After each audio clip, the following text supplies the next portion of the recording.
Mesdames et messieurs, tout le plaisir est pour nous de vous savoir nombreux câbles Zora Web TV. Bienvenue au journal. Au sommaire de cette édition, avantages et inconvénients des réseaux sociaux pour la culture Marie. C'est autour de ce thème que les artistes Marie du Bénin se sont défendus le week-end dernier. C'est à l'occasion de la deuxième édition du concours Marie Ségan. L'info décalée vous retrace les moments forts de cette célébration dans un instant. Les fils et filles de Pira dans la commune de Bantais célèbrent la fête annuelle identitaire de l'Igname. Une célébration qui donne le top de la consommation de la nouvelle Igname. Et puis, les difficultés que rencontrent les populations de Savalo-Aga préoccupent le chef d'arrondissement Gracien Gbagidi. À cette occasion, il a effectué une descente sur les lieux le jeudi dernier. Majid Liadi et Raoula Doko nous feront le point de cette visite. En sport, 2-0, c'est le score du match qui a opposé Aglamidjodi FC et King FC à l'occasion du match d'ouverture du tournoi de football de solidarité et de l'avenir de Savalo. Les moments forts de ce lancement dans ce journal. Bienvenue à tous.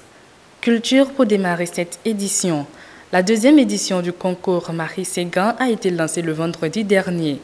Un concours artistique qui fait la promotion des rythmes traditionnels Marie du Bénin.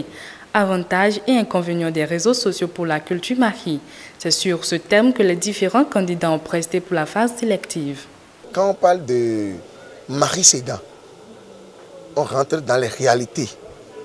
Parce que culturellement, ce n'est pas seulement ce que nous entendons. Ce n'est pas ce que nous voyons visuellement comme ça. Mais qu'est-ce que nous devons faire pour permettre à nos jeunes artistes de se faire connaître et pour qu'ils aient la promotion, pour qu'on les connaisse plus sur la toile. Le toba, le tchengoumé et le atiou sont entre autres les rythmes qui sont mis en valeur par les différents candidats au cours de cette compétition. Le maire de Savalo, représentant tous les maires Marie du Bénin à ce lancement, félicite et encourage l'initiative. Ça a été le lieu d'encourager les organisateurs. Et nous avons besoin de ces genres d'initiatives, d'organisation dans la ville pour apporter un peu d'animation, de vie dans la société. Ça a été également l'occasion d'exhorter d'autres bonnes volontés, d'autres initiatives pour que ça ne soit pas seulement la danse, mais pourquoi pas le théâtre, pourquoi pas le football. Donc, c'est-à-dire toutes ces richesses sont à promouvoir. Après Savalou, Ouesserwagudo, Aklampa et Abomey-Calavi sont les prochaines villes qui vont abriter les autres phases du concours. La compétition prend fin le 15 août 2023 à l'occasion de la fête de l'Igname. Comme je l'annonçais en titre, la région Itcha a célébré la fête des prémices de l'Igname au Tiboukou. La cérémonie a lieu dans l'après-midi du jeudi 13 juillet 2023 devant une partie de personnalités. Saturnin Laté Floris Poyou pour le point. Promouvoir la valeur culturelle et cultuelle de la communauté Itcha de Bantais. Voilà le but autour duquel hommes, femmes, jeunes, sages et têtes couronnées de la commune de Bantais se sont retrouvés ici à Pira. La célébration de la fête de la sortie de la nouvelle IAM est au cœur de ce grand rendez-vous culturel. Mais avant la consommation de ce tubercule, les divinités Buku Achoko et Buku Adja doivent d'abord en goûter. Une cérémonie traditionnelle qui se fait tous les ans le jeudi du 7e mois de l'année selon le calendrier lunaire. Nous sommes réunis aujourd'hui ici pour célébrer une fête savamment instaurée par les fondateurs de cette agglomération. Et cette fête est appelée Oti Buku. Mais en réalité, c'est la fête des prémices des Ignames. La fête des prémices des Ignames, qui est une célébration juste pour manifester la satisfaction face à la renaissance, face à la vie qui est de retour. Et cela se célèbre pendant des mois impairs, notamment le mois de juillet de chaque année, le mois de juillet et spécialement un jeudi. Pourquoi c'est un jeudi? Je ne sais le dire. Mais c'est un jeudi, le jeudi qui vient immédiatement avant la nouvelle lune.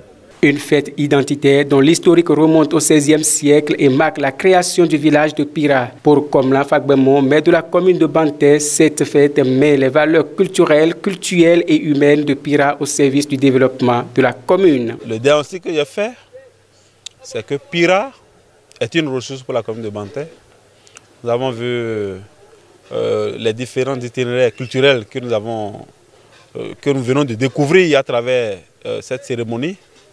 Mes sentiments sont des sentiments de satisfaction. Satisfaction en ce sens que Otibuku nous permet de révéler la richesse du patrimoine culturel qu'il y a à Pira.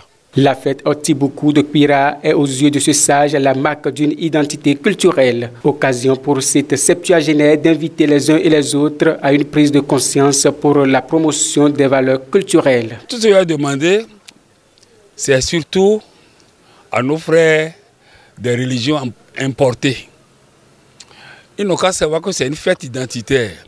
Ce n'est pas une fête de fétiche ou de ce qu'ils croient.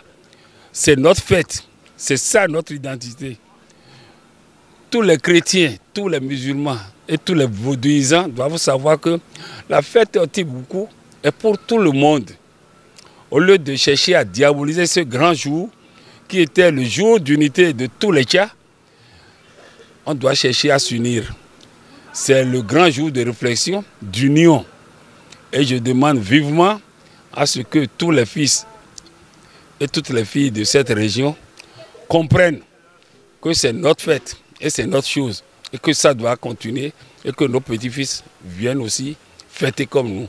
La consommation d'igname entre frères et sœurs, parents, alliés et invités a mis fin à cette première journée des festivités. D'un sujet à un autre, le pont de la traversée de Soredji à Savalouaga est complètement impraticable. C'est face aux difficultés que rencontrent les usagers de cette route que le chef d'arrondissement Gracien Towano Gbagidi a effectué une descente sur le terrain pour constater de visu cette réalité. Compte rendu avec Raoul Adoko et Majid Liadi.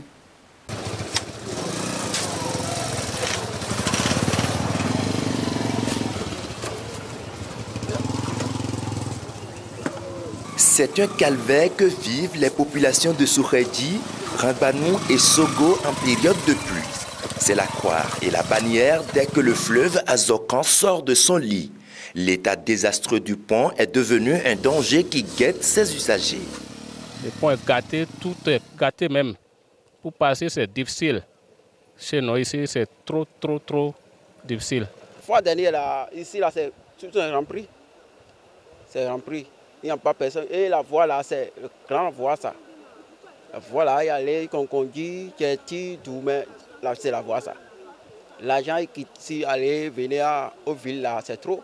C'est pas le campagne sur venir, on va réparer un peu. Non, c'est pas ça. Le pont là, moins, le gouvernement va réussir, va en train de faire. Moi, je veux qu'il va en train de réparer. Face aux difficultés que rencontrent les usagers de cette route, Gracien Towano Gbagidi pousse un cri de cœur au nom de ses administrés. Aujourd'hui, nous sommes venus voir l'état du pont Azokan à Soredji. Après les premières pluies, nous sommes venus voir les difficultés des populations pour traverser ce pont. Vous n'êtes pas sans savoir que depuis des années, ce pont est en état critique et ce qui ne permet pas un bon passage de nos populations.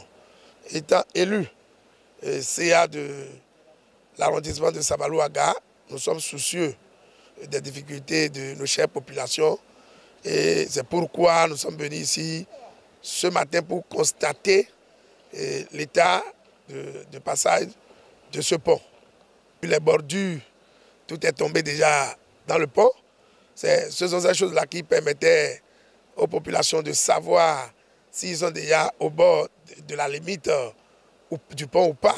Maintenant, les choses sont tombées de part et d'autre. Je me demande si la pluie continue dans ce sens, si les gens peuvent savoir là où se trouve le fleuve et le pont même. La dernière étape pour l'étape de la phase environnementale du coin est terminée. Donc normalement, il ne devait plus avoir un grand problème pour le lancement de l'appel d'offres pour la réalisation du pont. Maintenant, j'invite le gouvernement, j'invite le ministre des Travaux publics à vraiment regarder de notre côté pour venir nous aider, tout au moins régler un peu le passage de la population pour permettre la libre circulation des personnes et des biens. Le fleuve Azokan, vu les nombreux dégâts qu'il a causés aux populations, mérite une mesure d'urgence pour le bonheur des populations de Sokhedji, Rangbanou, Sogo et de Konkondi. Cette édition se poursuit avec une information au plan national. Le président de la République, Patrice Talon, a reçu Aliko Dangote en audience. La rencontre a lieu le mercredi 12 juillet 2023 au Palais de la Marina. Rien n'est encore véritablement filtré, sauf les images et des sources proches de la présidence qui indiquent que l'opérateur économique le plus grand, influent de la République fédérale du Nigeria et l'actuel président béninois ont eu un long moment d'échange. Ceci en présence des ministres béninois chargés des finances, de la coopération et des affaires étrangères, Romuald Wandayi et Olusegun Ajadi Bakari, ainsi que quelques collaborateurs de Dangote. Sport pour mettre un thème à cette édition. Promouvoir le talent sportif de la jeunesse de Wessé, c'est l'objectif visé par Bertin Tameyon, parrain du tournoi de football de solidarité et de l'avenir de Savalo. Cette compétition a été lancée sur le terrain de sport de l'EPP Tchogodo le dimanche dernier. Plusieurs autorités départementales et communales ont pris part à ce match d'ouverture. Plus de précisions dans ce reportage d'Antoine Adaribo.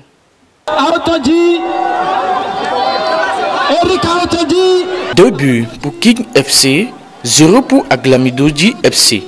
C'est le score pour la première rencontre du tournoi de football de solidarité et de l'avenir du département des Collines. La compétition qui se déroule en 2 phases est composée de la phase communale qui regroupe 10 équipes en compétition et la phase départementale composée de 8 équipes. Au terme des 90 minutes du match, King FC s'en sort gagnant avec 2 buts à 0. Un doublé de l'attaquant Avadi Gildas. Une victoire prévisible selon le coach de l'équipe. On doit gagner, on a gagné. Parce que je suis l'équipe championne. J'ai toujours le trophée en main. Et ça fait, disons, la 4e ou 5e fois pour les juniors. Ça fait 5e fois et King FC a gagné le trophée de TFSA. Même si l'équipe de Aglamidoji FC a perdu ce match, le prochain match est un défi à relever. Avec mon équipe, je suis sûr que la victoire revient à nous pour la prochaine fois. Rappelons que la 11e édition du tournoi est parrainée par Bertin Tameyon. Chers internautes de Sora Web TV, merci de nous avoir suivis et restez connectés à Sora Web TV car le meilleur reste à venir.